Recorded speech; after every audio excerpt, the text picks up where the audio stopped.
Hello students. Now let's talk about the next topic which is kinetic theory of gases.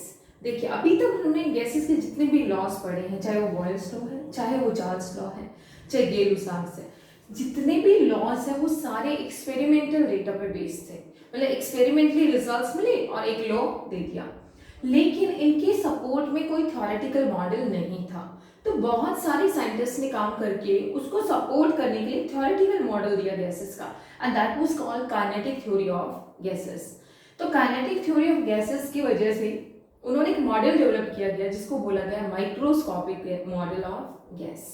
तो इन gases का जो microscopic model बना, इसमें इन्होंने अज्यूम किया था कि gases particles they are very very small in size, बहुत छोटे होते हैं। ये उनका जंक्शन था। मॉडल क्या था इनका? इन्होंने सिंपली वही बातें बताई थी, कुछ नई बातें इसमें थी जो आज हमारे लिए बड़ा सिंपल है समझना, बट उस टाइम के लिए बहुत डिफिकल्ट रहा होगा। So next topic is kinetic theory of gases.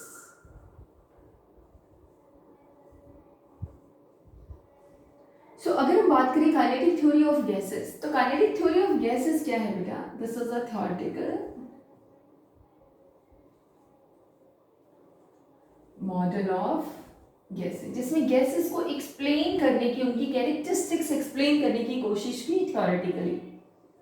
इसको बोला गया माइक्रोस्कोपिक मॉडल ऑफ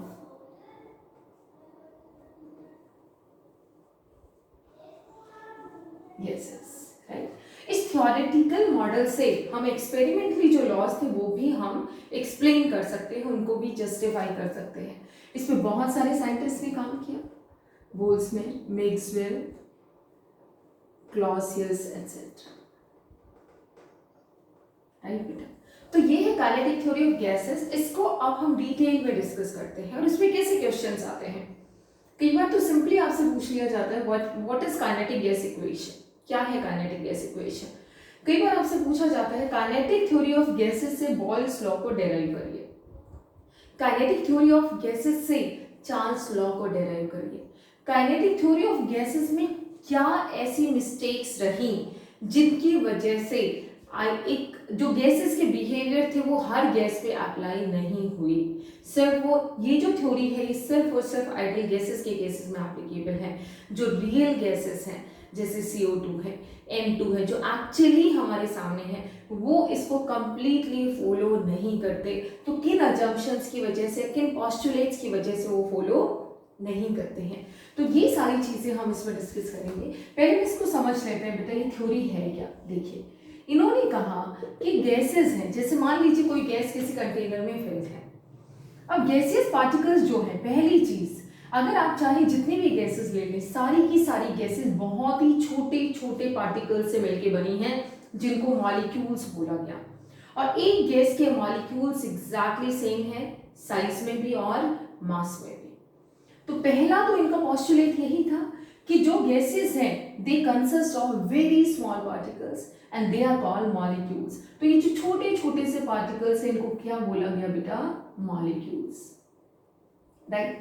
और ये जो मॉलिक्यूल्स हैं, अगर हम हाइड्रोजन की बात करते हैं तो हाइड्रोजन के सारे मॉलिक्यूल्स का मास, उनका साइज एक जैसा होगा। अगर हम CO2 गैस की बात करते हैं तो उसके सारे मॉलिक्यूल्स का मास, उनका साइज एक जैसा होगा। That is the first point.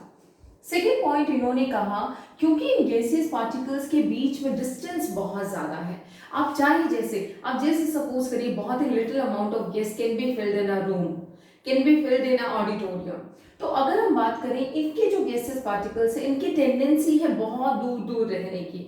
तो डिस्टेंस होने की वजह से इसका मतलब हुआ कि इनके बीच में inter particle forces of attraction क्या है? निग्लिजिबल है, because they have lot of distance present between them. बहुत डिस्टेंस है और डिस्टेंस इन पार्टिकल्स के बीच में, इसका मतलब हुआ इनके बीच का inter particle forces of attraction बहुत वीक है। अट्रैक्शन है नहीं तभी तो दूर दूर है, अगर अट्रैक्शन होता तो क्या होते? पास। यानी कि इनके बीच के inter particle force of attraction को निग्लेक्ट किया जा सकता है। थर्ड पॉइंट इनका क्या था कि चाहे जिस एरिया में, चाहे जिस वॉल्यूम में इनको फिल किया जा सकता है। इसका मतलब हुआ कि एक बहुत बड़े वॉल्यूम के सामने इनका अपना जो वॉल्यूम है दैट इज निग्लिजिबल, वो बहुत ही निग्लिजिबल है। Third point. फोर्थ पॉइंट, ये जो गैसेस मॉलिक्यूल्स हैं कि कॉन्स्टेंटली मोशन में है, कोई इधर जा रहा है कोई इधर जा रहा है, तो कांस्टेंट मोशन में है जिसमें एक दूसरे से भी टकराते हैं और वॉल्स ऑफ द कंटेनर से भी टकराते हैं। सपोज इस रूम में गैस भरी हुई है, पहली चीज जो गैस के पार्टिकल्स हैं उनको मॉलिक्यूल बोला गया। उन मॉलिक्यूल्स की अगर हम बात करें तो वो मॉलिक्यूल्स बहुत छोटे हैं और सबका अगर एक पर्टिकुलर गैस है तो उन सबका साइज सबका मास सेम है। दूसरा, उनके बीच का डिस्टेंस बहुत ज़्यादा है। इसका मतलब हुआ कि उनके बीच में फोर्स ऑफ अट्रैक्शन जो है वो क्या है, बहुत ही कम, निग्लिजिबल है ऑलमोस्ट। तीसरा, क्योंकि इतना वॉल्यूम ऑक्यूपाई करते हैं तो पूरे कंटेनर के वॉल्यूम के सामने उस पार्टिकल का जो वॉल्यूम है दैट इज नेग्लिजिबल, इतना कम है कि उसको निग्लेक्ट किया जा सकता है। फोर्थ, या फिर जितने भी गैसेस पार्टिकल्स कांस्टेंट मोशन में है तो आपस में भी टकराएंगे और दीवारों से भी टकराएंगे। फिफ्थ पॉइंट इनका क्या था, जो दीवारों से हिट करते हैं, ऐसे आया मॉलिक्यूल, मान लो इस रूम में भी गैस भरी हुई है, गैसेस मॉलिक्यूल आएगा हिट करेगा, ये वॉल है सपोज करिए, हिट करेगा वापस जाएगा, हिट करेगा वापस जाएगा, कोई दूसरा आएगा फिर हिट करेगा।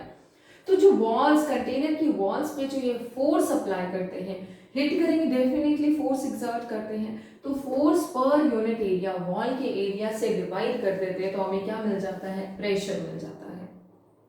फिर उसके बाद आया कि ये जो गैसेस पार्टिकल्स हैं इनका मोशन जब ये एक दूसरे को कोलाइड भी करते हैं, हिट करते हैं, तो भी इनका इलास्टिक कोलिशन होता है।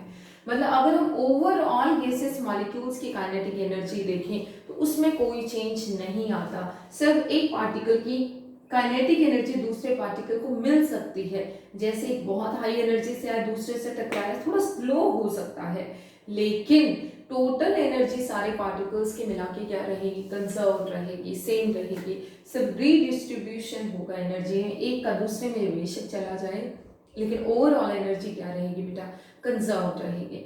नेक्स्ट पोस्टुलेट क्या था कि इन पार्टिकल्स की जो काइनेटिक एनर्जी है, जो इनकी टोटल काइनेटिक एनर्जी है, that depends on the absolute temperature. अगर इस कंटेनर का टेम्परेचर बढ़ा दिया जाए तो पार्टिकल्स की एनर्जी बढ़ जाएगी, कम कर दिया जाए तो पार्टिकल्स की काइनेटिक एनर्जी कम हो जाएगी। So these are the different postulates of this microscopic model of gases or kinetic theory of gases. So now let's talk about postulates.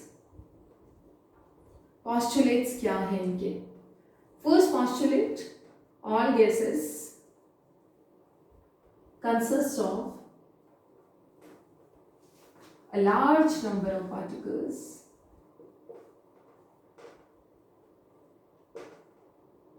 called molecules. क्या बोला गया इनको बेटा, मॉलिक्यूल्स बोला गया।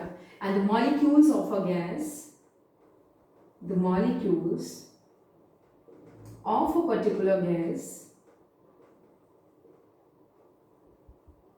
आर आइडेंटिकल, सेम है in shape, size and mass. That is the first postulate कि जितने भी मॉलिक्यूल्स है सबका साइज, सबका शेप, सबका मास सेम है। सेकेंड पोस्टुलेट क्या कहता है, they are separated by large distances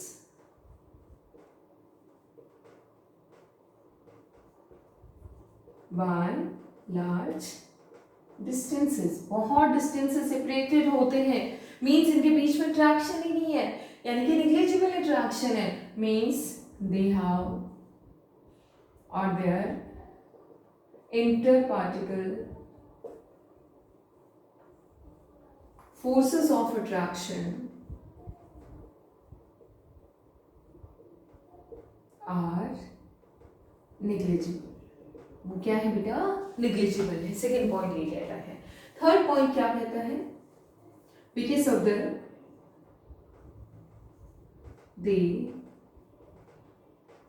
are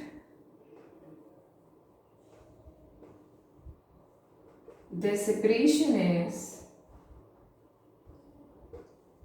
very large, बहुत ज्यादा सेपरेटेड है वो, they occupy the volume और the whole volume, जितना भी वॉल्यूम इनको मिलता है पूरा ऑक्यूपाई करते हैं, वॉल्यूम प्रोवाइडेड टू देम, सारा का सारा वॉल्यूम ये ऑक्यूपाई कर लेते हैं, मीन्स इनका अपना वॉल्यूम उन पूरे वॉल्यूम के सामने क्या है, नेग्लिजिबल है, means they are on volume is negligible in front of the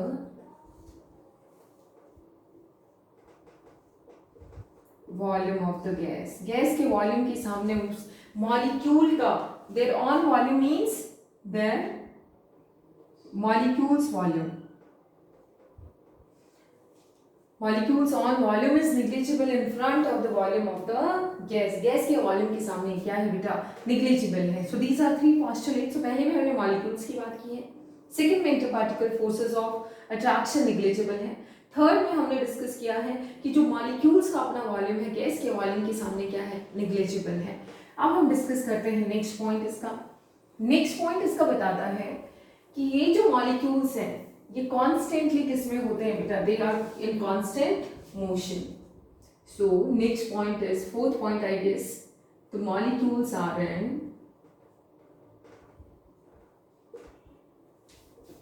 in constant motion with each other and collide with each other and to the wall of the container। खुद से भी आपस में टकराएंगे और जो कंटेनर का wall है उससे भी टकराएंगे। नेक्स्ट पॉइंट इनका क्या है बेटा, कि जो मॉलिक्यूल्स वॉल को हिट करते हैं जिस फोर्स के साथ हो, तो force per unit area is called pressure. So the force exerted by the gaseous molecules on hitting the wall, on hitting the wall of the container per unit area is called pressure। उसको क्या बोला जाता है बेटा, gas का pressure बोला जाता है। नेक्स्ट पॉइंट क्या है, ये तो हो गया प्रेशर की बात। अब इनके कोलिशंस की बात करते हैं। That the collision between them is always elastic. The collision between the gaseous molecules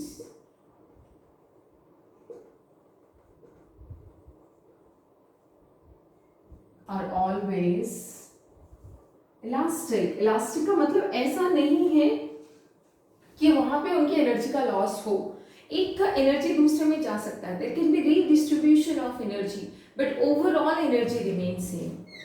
means there can be the redistribution of energy but the overall kinetic energy remain same। वो हमेशा क्या रहेगा बेटा, सेम रहेगा।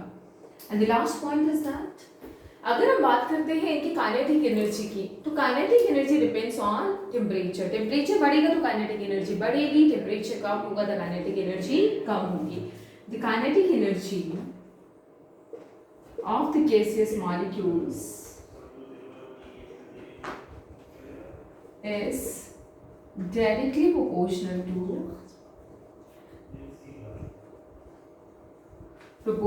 to temperature। टेम्परेचर के क्या है बेटा, डायरेक्टली प्रोपोर्शनल है। So these are the different postulates of kinetic theory of gases, जिसके बेसिस पे जो मॉडल मिला है उसको हम बोलते हैं माइक्रोस्कोपिक मॉडल ऑफ गैसेस। अब हम देखते हैं इसका जस्टिफिकेशन क्या है। सो देखिए जैसे हमने ये डिस्कस किया काइनेटिक थ्योरी ऑफ गैसेस, अब जस्टिफिकेशन की बात आती है कि कैसे बोल सकते हैं ऐसा है, कैसे बोल सकते हैं that their gases molecules are always in motion, right.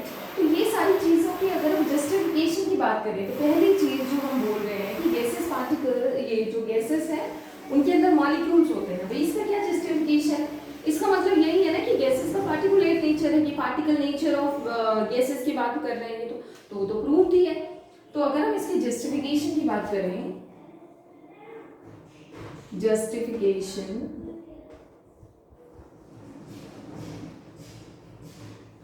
of kinetic theory of gases. क्या जस्टिफिकेशन? पहला पॉइंट जो कह रहे थे मॉलिक्यूल्स होते हैं उसके अंदर, तो that tells us the particle nature of gas, particle nature of gases. इसमें कोई डाउट ही नहीं है कि गैसेस का कौन सा नेचर है बेटा, पार्टिकल नेचर है। सेकेंड पॉइंट की अगर हम बात करें कि वॉल्यूम नेग्लिजिबल है, या यूं कह लो कि inter particle forces of attraction जो है वो उनके बीच में क्या है, नेग्लिजिबल है। तो अगर हमने बोला कि inter particle forces of attraction negligible है, इसका मतलब क्या हुआ है कि गैसेस आर हाईली कंप्रेसिबल, कि गैसेस जो है वो बहुत ज्यादा क्या है, कंप्रेसिबल है, राइट बेटा। तो inter particle forces of attraction की बात आई, चाहे वॉल्यूम की बात आई, means gases are highly compressible. तो सेकंड पॉइंट इसका क्या एक्सप्लेन करता है बेटा, that gases are highly compressible. ये कौन से पॉइंट का जस्टिफिकेशन है, जब हम कहते हैं कि they have inter particle force of attraction is sorry they have lot of spaces between them, means their molecules volume is negligible। इसका मतलब गैसेस क्या है, हाईली कंप्रेसिबल है, और ये हम सबको पता ही है। थर्ड एग्जांपल, थर्ड पॉइंट इनका था कि दे exert means the interparticle forces of attraction is negligible, again tells that gases are highly compressible। और दूसरा जितना भी उनको वॉल्यूम मिलता है वो क्यों उस पूरे वॉल्यूम में अपने आप को अकोमोडेट कर लेते हैं, क्योंकि उनके बीच में इंटरपार्टिकल फोर्सेस ऑफ अट्रैक्शन क्या है, नेग्लिजिबल है। So interparticle force of attraction is negligible. इसका क्या जस्टिफिकेशन है? First thing, they're highly compressible. क्यों है कंप्रेसिबल? क्योंकि उनके बीच की पार्टिकल्स के बीच में अट्रैक्शन ही बहुत ही कम है। Second thing, they occupy whole volume provided to them. उनको जितना भी वॉल्यूम प्रोवाइड करते हैं वो क्या कर लेते हैं बेटा, सारे का सारा वॉल्यूम क्या करते हैं, ऑक्यूपाई कर लेते हैं। तो कैसे कह सकते हैं कि इंटरपार्टिकल फोर्सेस ऑफ अट्रैक्शन निग्लिजिबल है, क्योंकि बहुत ज्यादा कंप्रेसिबल होते हैं। दूसरा, जितना भी उनको वॉल्यूम एक रूम में रखेंगे तो उस रूम में अकोमोडेट हो जाएंगे, एक पूरे ऑडिटोरियम में पूरे ऑडिटोरियम, उससे भी बड़े वॉल्यूम में तो उससे ज्यादा वॉल्यूम ऑक्यूपाई कर लेंगे। फोर्थ पॉइंट इनका क्या था, that they are always in motion, motion में रहते हैं। आप कभी भी विंडो का अगर आपको देखोगे एक होल अगर आ रहा है घर में, मान लो पूरा एक डार्क रूम है या पुरानी बिल्डिंग का आप देखेंगे, एक विंडो में से ना हमें डस्ट पार्टिकल्स ऐसे मोशन में दिखेंगे। उसका रीजन क्या है, उन डस्ट पार्टिकल्स पे कॉन्टिन्यूसली एयर के गैसेस के पार्टिकल्स हिट कर रहे हैं, तो वहां से हमें पता चलता है कि they are in motion, right. उसके बाद आपका ये पॉइंट हो गया है कि इन मोशन कैसे चेक कर सकते हैं, कि अगर हम बात करें dust particles in a hole look like an motion। क्यों ऐसा दिखता है कि वो मोशन में है? क्यों? क्योंकि उनके ऊपर gases particles, because gases particles